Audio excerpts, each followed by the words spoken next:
Le Pen Marine, 53 ans, candidate du Rassemblement national. C'est votre troisième campagne présidentielle. Au travers des archives de l'INA, nous allons tenter de révéler votre ADN. Bonjour et bienvenue Marine Le Pen. Bonjour.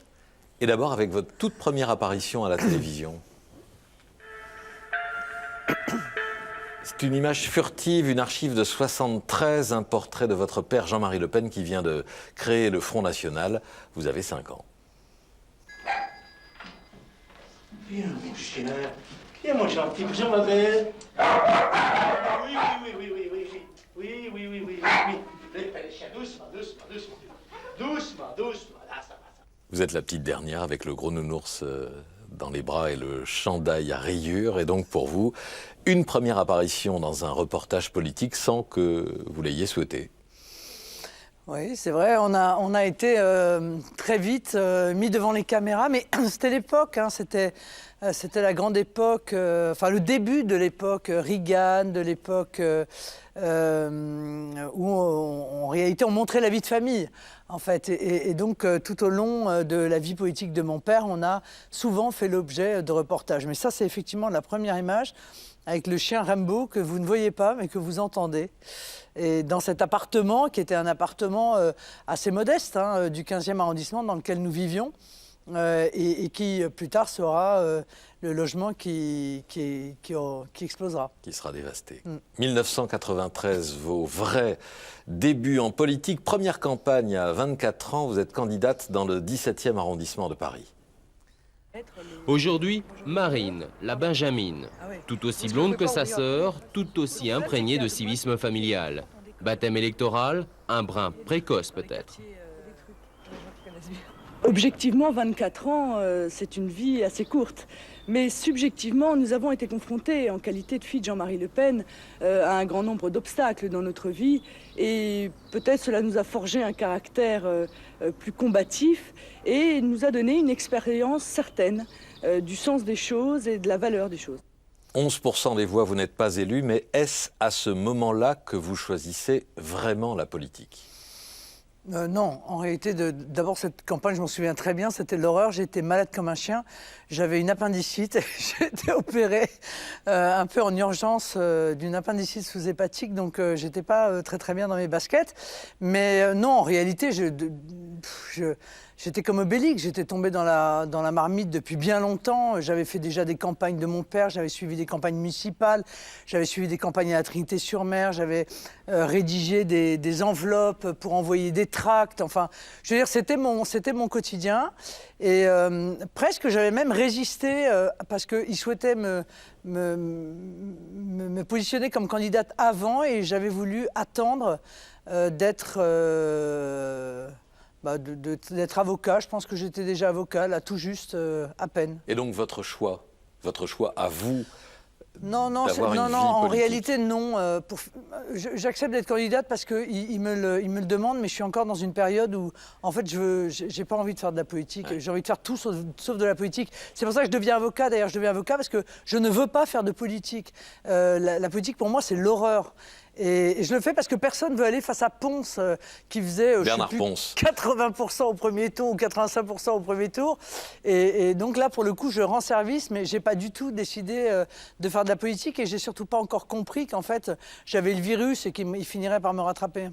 Donc dans la rubrique des premières fois, votre révélation médiatique, elle arrive presque par hasard pendant la campagne présidentielle de Jean-Marie Le Pen en 2002.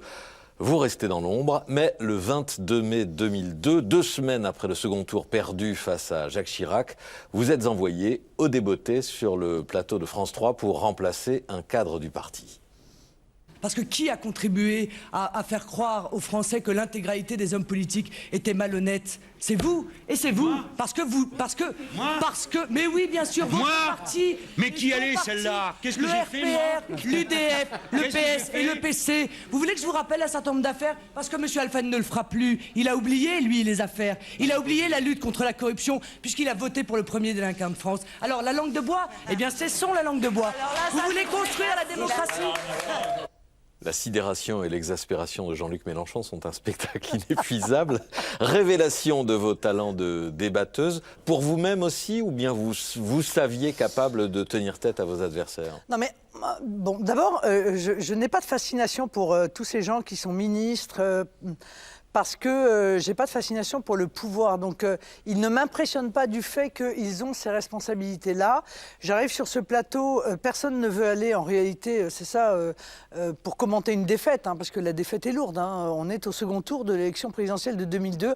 On vient de vivre 15 jours d'enfer, de manifestations, d'insultes. C'est une horreur. Et j'y vais très détendu. En me disant, bon, puisqu'on en est là, autant que je dise ce que j'ai envie de dire. Et je ne pensais pas du tout que ça allait être le démarrage, c'est vrai, d'une carrière d'abord médiatique, en fait, hein, et qui me poussera à prendre des responsabilités plus tard. Et qui poussera, dans un premier temps, votre père à vous demander de faire toutes les émissions de télé. Il dit que vous êtes un cheval de course, et vous voici enchaînant les plateaux et les prises de bec. Mais vous ne vivez pas dans un appartement avec les portes et les fenêtres ouvertes. Et vous proposez aux Français de vivre dans un appartement avec les portes et les fenêtres ouvertes. Cette manière que les Le Pen ont de prétendre défendre les pauvres en vivant dans des hôtels particuliers à Saint-Cloud est, madame, particulièrement choquante. Mais non, c'est pas choquant. Le village où je suis né, dans la ferme de mon enfance. Mais je m'en moque de votre vie, monsieur Bayrou. Vous vous moquez de tout, madame. Ce que je vois, monsieur, c'est que vous ne moquez pas de l'hôtel particulier à Saint-Cloud. La réalité des Français. Et c'est mon rôle. Parce que ma parole aussi est totalement libre. Inacceptable parce que je mets en cause le président de la République. Non, que vous êtes son avocat. Excusez-moi de vous dire que d'insinuer que le sondage a été payé par Nicolas Sarkozy est absolument scandaleux. Je dis France Inter, France 2, Nicolas Sarkozy, et je dis ce que je veux. Et si j'ai envie de mettre en cause la collusion entre le service public et le président de la République, je le fais. Je peux éventuellement expliquer ici, profiter de cette invitation qui m'est faite, d'expliquer pourquoi vous êtes une imposture dans cette élection, mais je ne débattrai pas avec vous parce qu'il n'y a pas en état de contrôler le débat. Pas de débat républicain. Un, vous n'êtes pas obligé d'être agressif. Non, mais je vous le dis. Deux, vous n'êtes pas obligé de donner des leçons. C'est vous qui êtes. Depuis tout à l'heure, ça depuis tout à l'heure, c'est vous. Moi, je vais vous dire, c'est même d'autant plus facile à voir que vous parlez tout le temps et qu'on peut pas en placer une. En fait, vous êtes tout le temps méprisant. Vous vous rendez même plus compte, en fait. Oui, écoutez, vous êtes sans doute aveuglé par votre caractéristique permanente qui consiste à agresser les autres dès que vous envoyez. Personne. Moi, je suis une femme de conviction. Non, vous êtes une femme qui a... Je crois ce que je dis. Vous n'avez pas réussi, monsieur, parce que vous vous êtes couché. Vous vous couchez tout le temps. Ici, là-bas, à Bruxelles, vous vous couchez en permanence. Vous êtes à plat ventre en permanence. Devant l'Allemagne, devant le syndicat de la magistrature, devant l'UOIF, devant les communautaristes, devant les puissances d'argent, devant les banques, à plat ventre. Mais Madame Le Pen, candidat à plat ventre. Je suis debout. Mais pour être debout, je n'ai pas besoin de salir. Qu'est-ce qui vous a fait réagir? C'est Strauss-Kahn? Oui, c'est Dominique Strauss-Kahn. Parce qu'on s'est regardé après avec Arlette Chabot et on s'est dit mais c'est pas possible, c'est pas ce qu'il a dit et en fait si, c'est ce qu'il avait dit.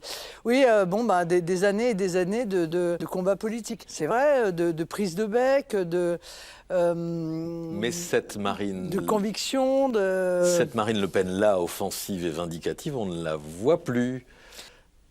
On ne l'entend plus comme ça.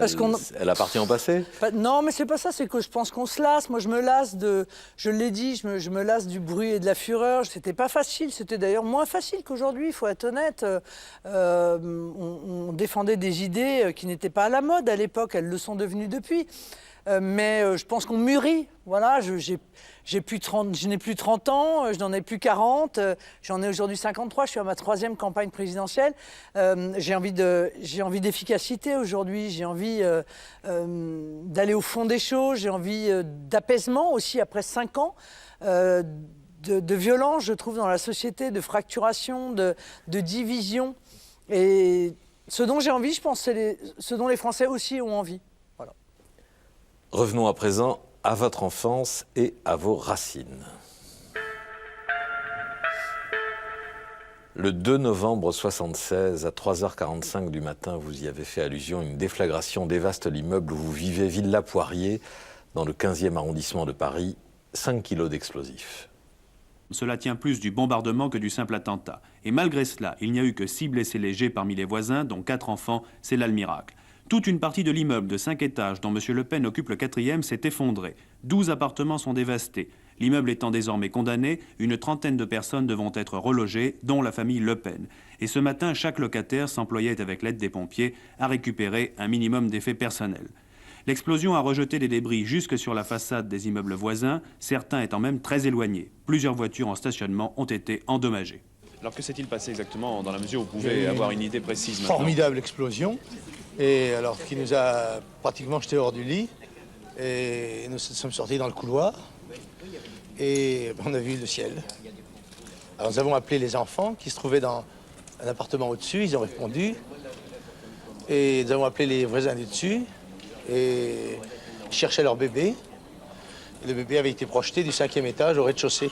Et par miracle, il est encore vivant. Vous avez 8 ans et vous êtes une rescapée. Qu'est-ce que vous comprenez alors de ce qui vient de vous arriver? Je comprends qu'on veut le tuer, quoi. Je comprends qu'on veut nous tuer. En réalité, pas seulement lui, mais tout le monde, toute la famille. Donc je comprends que c'est dangereux, que c'est difficile, et je pense que ça me quittera jamais vraiment, en réalité, cette idée qu'on peut mourir pour la politique, voilà, ce qui est probablement pas la conscience que peuvent avoir les responsables politiques qui en font de manière, entre guillemets, traditionnelle. Il y a d'ailleurs une anecdote absolument incroyable qui s'est déroulée parce que ma sœur aînée est descendue par la grande échelle, hein, parce que nous étions au 5e étage, eux au 4e et nous au 5e. Et ma sœur cadette et moi, qui avions donc 8 et 12 ans, ils nous ont descendus par une nacelle, parce qu'on était trop petites pour descendre 5 étages par les escaliers. Un jour, j'étais en réunion de fédération dans le 92, et il y a un monsieur qui est venu me voir et qui m'a dit « Madame Le Pen, je suis le pompier qui vous a descendu par la nacelle du 5e étage le jour de votre attentat. » Vous savez, ça m'a fait vraiment... ça a été un moment incroyable, 40 ans plus tard.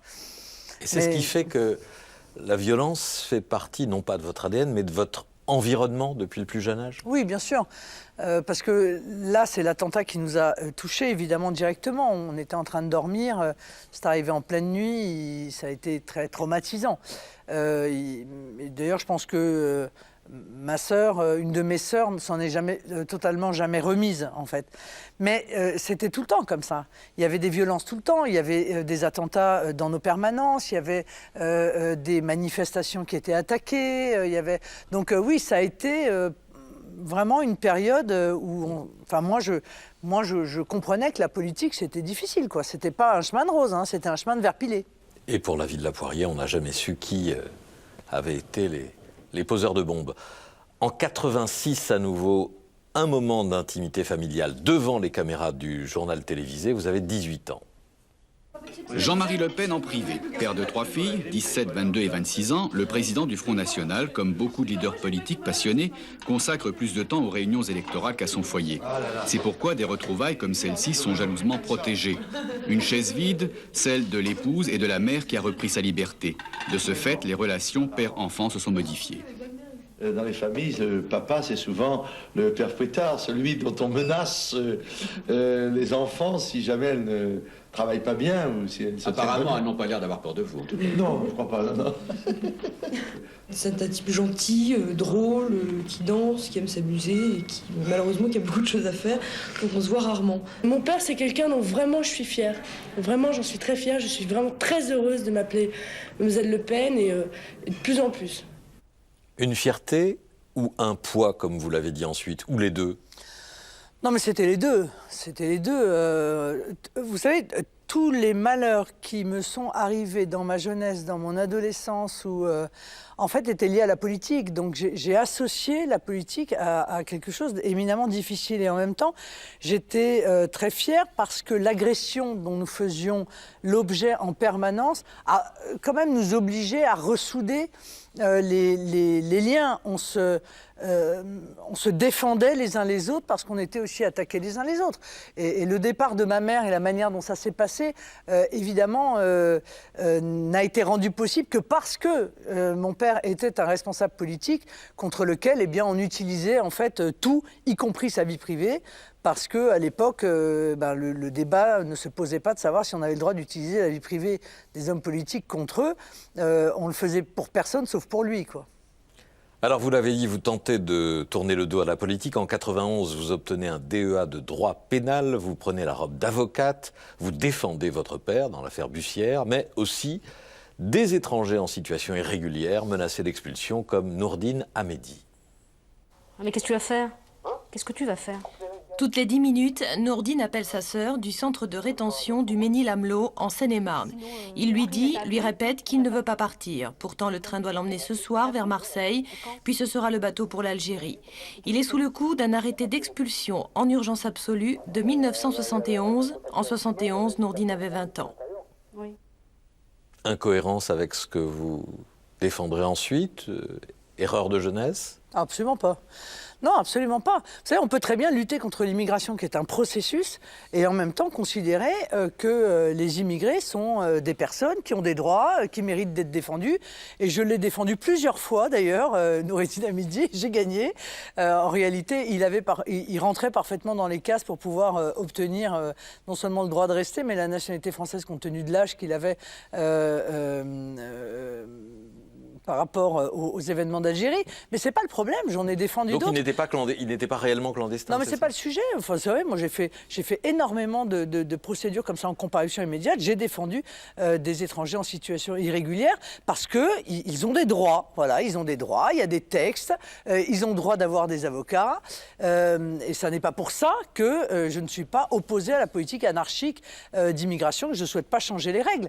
Mais il n'en demeure pas moins qu'il y a des hommes, des femmes, et qu'ils méritent d'être défendus dans une civilisation comme la nôtre. La rubrique suivante nous ramène à Jean-Marie Le Pen, qui est sans conteste votre mentor en politique. Vous lui rendez régulièrement hommage pour sa force tribunicienne. Extrait du discours qu'il prononce ce soir du 21 avril 2002, après sa qualification au second tour, où il reprend le « N'ayez pas peur » de Jean-Paul II. N'ayez pas peur, chers compatriotes, rentrez dans l'espérance. L'événement, c'est le 5 mai. En attendant, n'ayez pas peur de rêver. Vous, les petits, les sans grade, les exclus, ne vous laissez pas enfermer dans les vieilles divisions de la gauche et de la droite. Vous qui avez supporté depuis 20 ans toutes les erreurs et les malversations des politiciens, vous les mineurs, les métallos, les ouvrières et les ouvriers de toutes ces industries ruinées par l'euromondialisme de Maastricht, vous les agriculteurs aux retraites de misère et acculés à la ruine et à la disparition. Qu'est-ce qui fait de votre père le meilleur tribun de la Ve République, ainsi que vous l'avez qualifié? Je pense que d'abord c'est son talent, deuxièmement c'est sa force de conviction. Vous savez, on dit on ne transmet que la foi que l'on a. Voilà. Je pense que quand on n'y croit pas, en réalité, on ne transmet rien. Et lui, il y croyait, il avait des convictions chevillées, il a une épaisseur humaine, un parcours, sa naissance, ses origines modestes, la perte de son père, la guerre d'Algérie. Tout ça, si vous voulez, ça construisait des hommes, il faut bien le dire, politiques, qui avaient beaucoup de bagages. Et pardon de le dire, mais quand on voit les débats à l'Assemblée nationale à l'époque, les personnalités qui existaient à l'époque, et quand on voit les personnalités aujourd'hui, il y a incontestablement une différence. Voilà, c'est un fait. Et lui avait réussi quelque chose d'extraordinaire d'ailleurs, c'est qu'il avait réussi à dompter la télévision.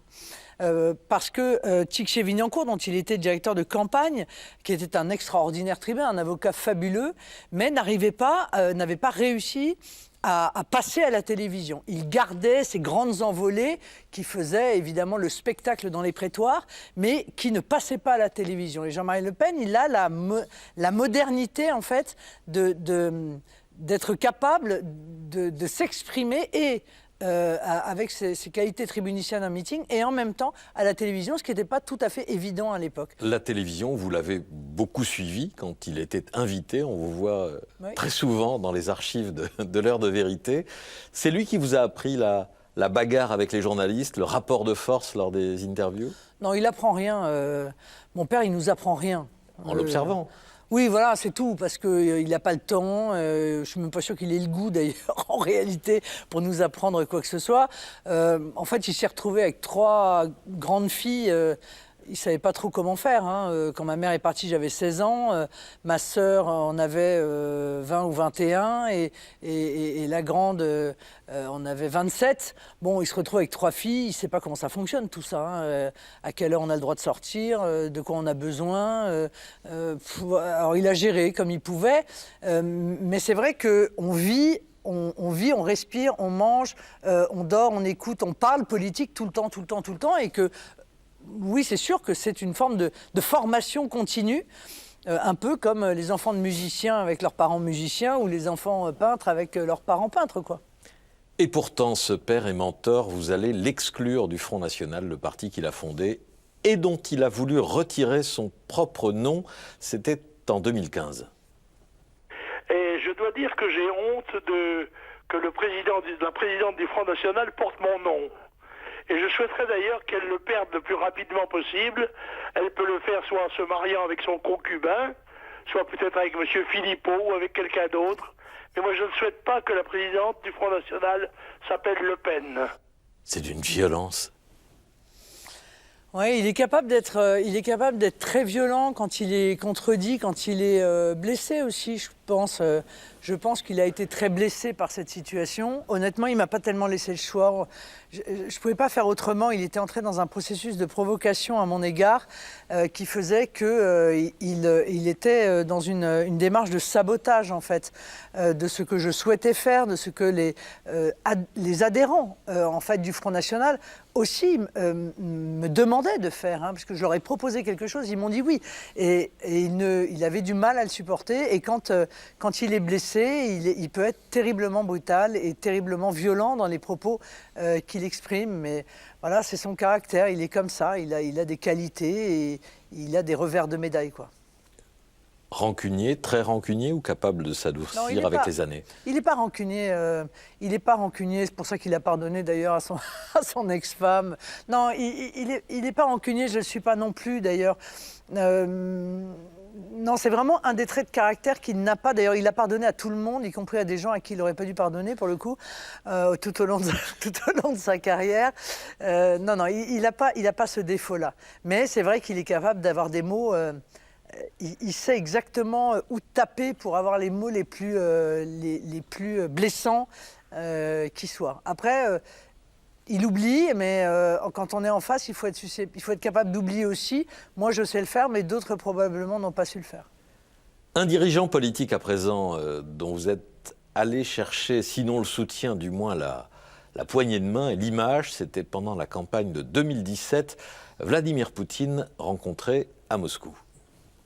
Un petit salon modeste du Kremlin qui sert à des rencontres informelles, mais les caméras sont bien là pour immortaliser l'instant. Marine Le Pen a enfin obtenu la rencontre censée lui octroyer sa stature internationale et elle a du mal à cacher son émotion. Merci Monsieur le Président de m'avoir accordé cette entrevue. Vous le savez, je plaide depuis longtemps pour que la France et la Russie reprennent des relations. Une candidate à l'élection présidentielle qui s'engage à œuvrer pour une levée des sanctions européennes contre Moscou. Vladimir Poutine ne peut qu'approuver, même s'il se défend de toute ingérence dans le scrutin. Que vous dit cette image de 2017 à la lumière de 2022 ? C'est une image qui est très importante parce que la réalité, c'est que au fur et à mesure des années et au fur et à mesure des choix qui ont été faits par l'Union européenne, la Russie n'a eu de cesse que de s'éloigner en fait de l'Europe. Moi, je pense qu'au départ, Vladimir Poutine, il souhaitait que la Russie ait des relations avec l'Europe et accessoirement avec la France. Et à force de l'en avoir éloigné, il s'est tourné vers la Chine. Je pense que c'est une très mauvaise idée qu'on a eue là d'ailleurs, hein, parce qu'il est beaucoup plus dangereux de voir la Russie avec la Chine que la Russie en ayant des relations avec l'Europe. Mais là, on est 2 ans en fait après. les attentats du Bataclan. Et moi, je vais voir Vladimir Poutine et je défends l'idée que la Russie, qui peut être par ailleurs un adversaire dans certains endroits, un concurrent dans d'autres, on le voit bien en Afrique aujourd'hui, hein, mais incontestablement peut être un allié dans la lutte contre le fondamentalisme islamiste. Et je n'aurai de cesse d'ailleurs que de pouvoir rencontrer des dirigeants de pays pour organiser, en fait, sur des sujets qui sont des sujets qu'on peut avoir en commun, des points de convergence. Vous voyez, là, je rencontre Vladimir Poutine. J'ai rencontré il y a peu le Premier ministre polonais. Pour le coup, les deux ne peuvent pas s'entendre. Hein. Ils se détestent cordialement. Leurs pays sont dans une guerre diplomatique majeure. Mais parce que je pense que c'est le rôle de la France. Le rôle de la France, c'est d'être cette puissance d'équilibre, c'est d'être à équidistance, c'est d'être capable de parler aux uns et aux autres et accessoirement, le moment venu, de rapprocher les positions des uns et des autres. Mais dans cette visite et dans cette poignée de main, il y avait un peu plus que des considérations stratégiques ou de la réelle politique. Il y avait, et vous l'avez exprimé, une forme d'admiration pour Vladimir Poutine. Enfin, écoutez, vous l'avez dit. Est-ce qu'elle a faibli depuis cette admiration? Non mais, pardon, mais essayons d'avoir une vision un petit peu cohérente. Vladimir Poutine est un dirigeant politique qui a réussi quand même à arracher de l'effondrement économique, de l'effondrement social. Un pays qui a vécu des décennies de bottes soviétiques, puis une décennie de pillage ultralibéral. Voilà, c'est ça qu'il récupère.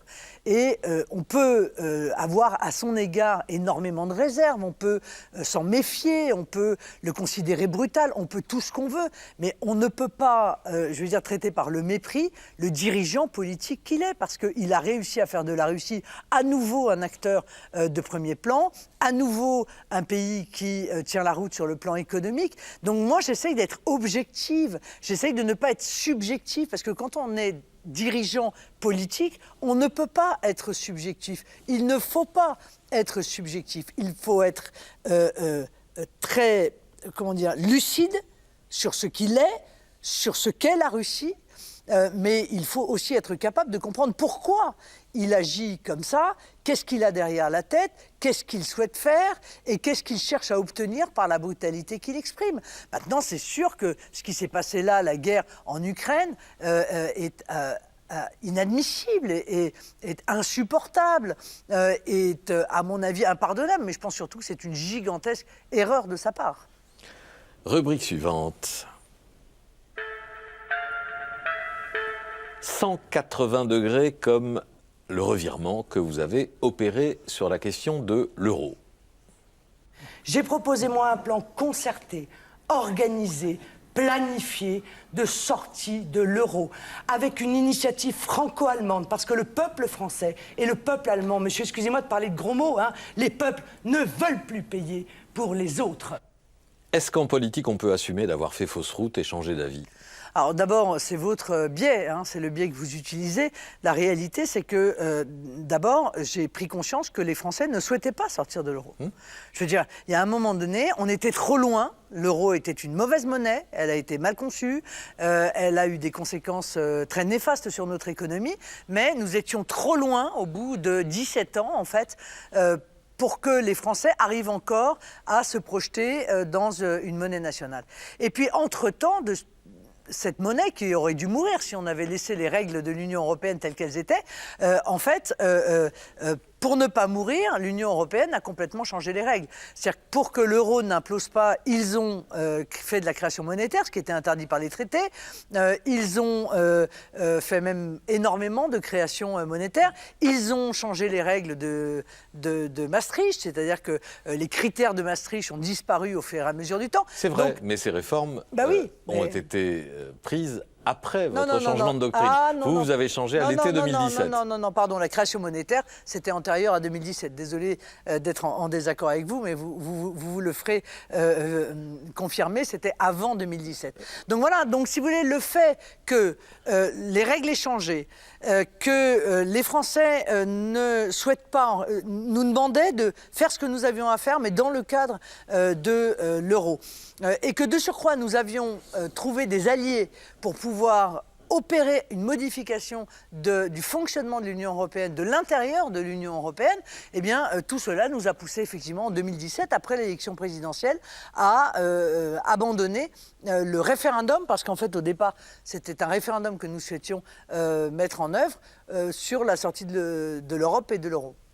Un homme à présent dont l'ombre et l'héritage planent sur cette campagne.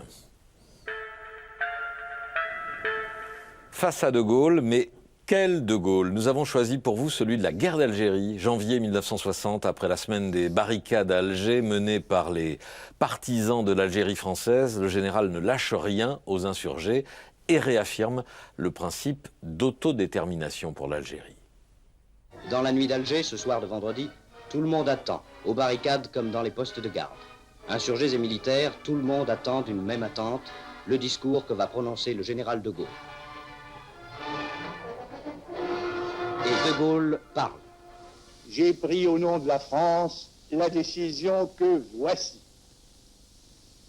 Les Algériens disposeront librement de leur destin. Or, deux catégories de gens ne veulent pas de ce libre choix. D'abord, l'organisation rebelle qui prétend ne cesser le feu que si, au préalable, je traite avec elle par privilège de l'avenir politique de l'Algérie, cela, je ne le ferai pas.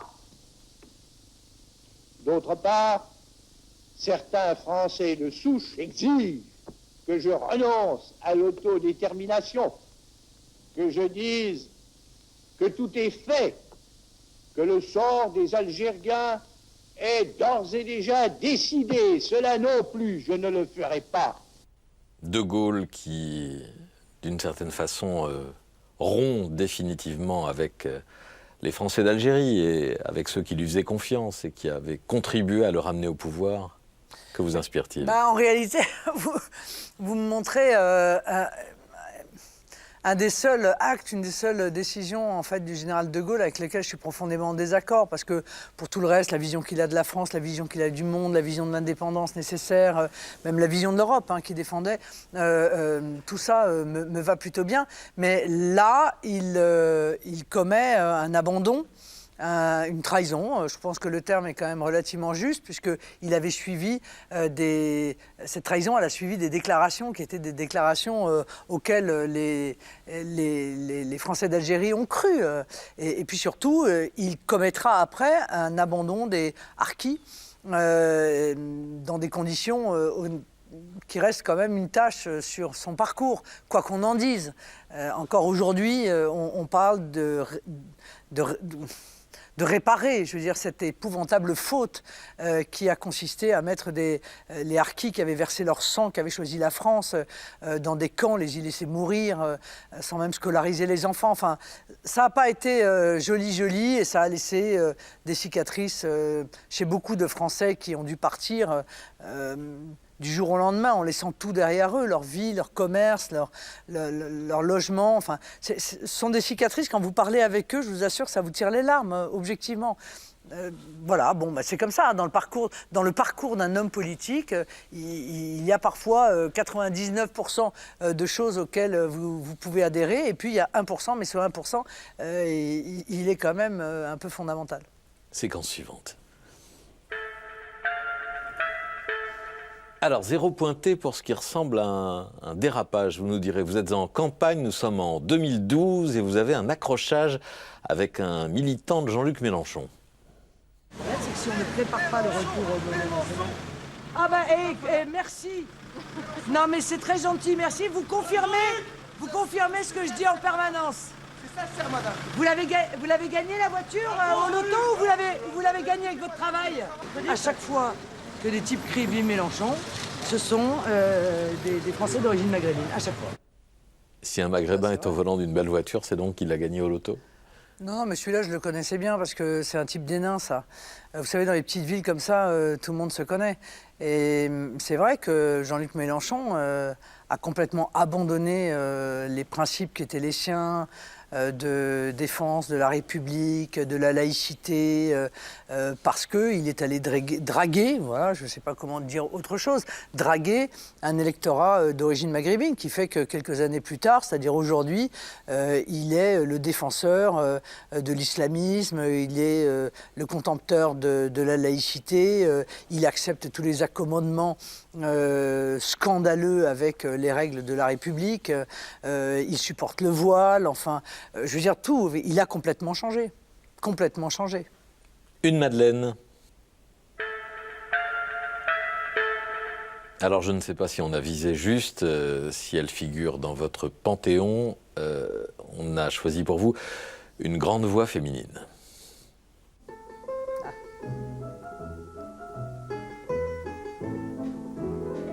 Les yeux battus, la mine triste, les joues blêmes.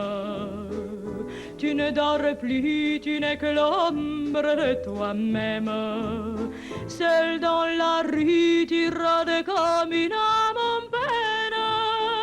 Et tous les soirs, sous sa fenêtre, on peut te voir.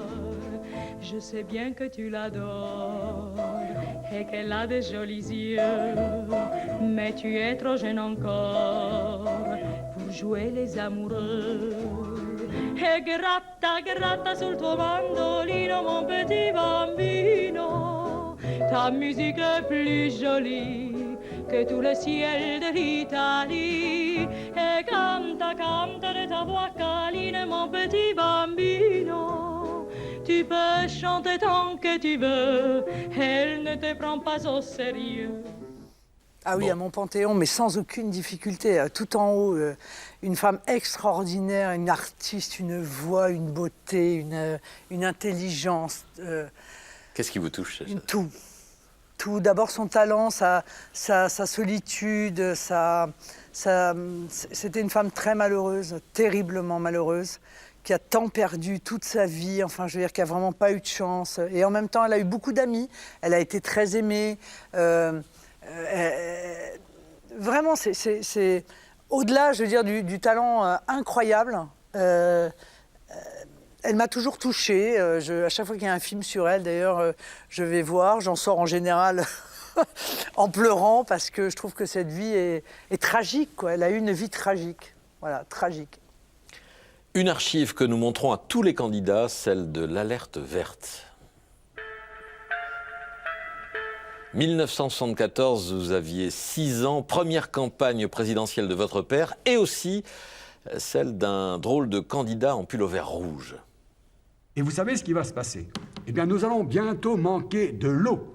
Et c'est pourquoi je bois devant vous un verre d'eau précieuse, puisque avant la fin du siècle, si nous continuons un tel débordement, elle manquera. À lundi, je vous dis au revoir et j'espère vous revoir pour vous expliquer notre projet global d'avenir. Merci, mes amis.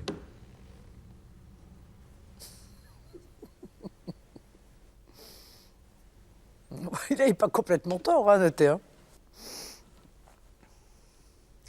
René Dumont, le premier candidat écologiste, ouais, qui a fait un peu plus de voix que Jean-Marie Le Pen, d'ailleurs, à cette élection, mais qui n'a pas été beaucoup entendu à l'époque. C'est dommage ?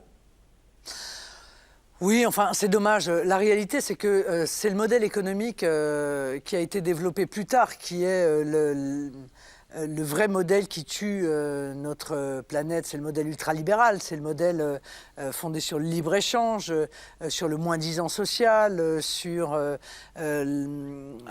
l'utilisation, le pillage, en fait, de la planète. C'est ça auquel il faut mettre fin pour pouvoir retrouver, pour pouvoir défendre l'environnement véritablement. Voilà. Ah, la pollution existait et comment mais la pollution existait, mais tout nous dit là d'ailleurs depuis cette période-là que c'est par la technologie aussi qu'on arrive à résoudre les problèmes qui sont la conséquence de l'activité humaine. Vous voyez, c'est grâce au progrès, en fait, qu'on arrive à faire en sorte que les industries polluent moins, que le nucléaire pollue moins, que c'est grâce, par exemple, aux usines de désalinisation de l'eau qu'on peut, demain, on règle déjà, mais on réglera encore plus demain, le manque d'eau dans le monde, parce qu'il avait raison. Il y a des endroits qui manquent d'eau aujourd'hui, au moment où nous nous parlons.